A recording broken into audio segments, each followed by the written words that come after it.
Assalamualaikum warahmatullahi wabarakatuh, sahabat-sahabat saya semuanya. Saat ini saya sedang berada di depan kompleks pemakaman Belanda, dan tentunya kita akan melihat jejak-jejak Yahudi yang ada di bumi Serapi Makkah ini.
Ya sahabat-sahabat semuanya, ini salah satu kuburan Yahudi yang ada di Aceh, yaitu yang bernama Herman, dan ini dia dikuburkan pada tanggal 29 Oktober 1931.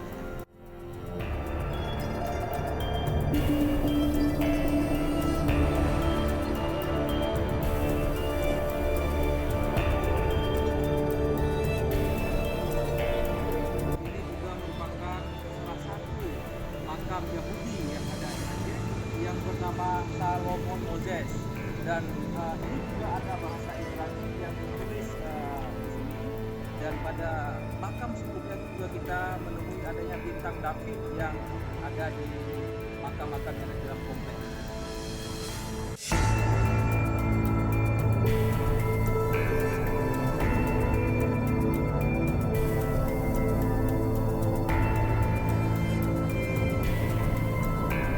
Ya sahabat-sahabat ya semuanya, inilah komplek kuburan Belanda yang ada di Aceh, dan juga di sini juga banyak dikuburkan Yahudi sebenarnya sudah kita melihat tadi, dan semoga video ini bermanfaat untuk kita semua, dan jangan lupa share, subscribe, dan juga like video ini. Saya akhiri, wassalamualaikum warahmatullahi wabarakatuh.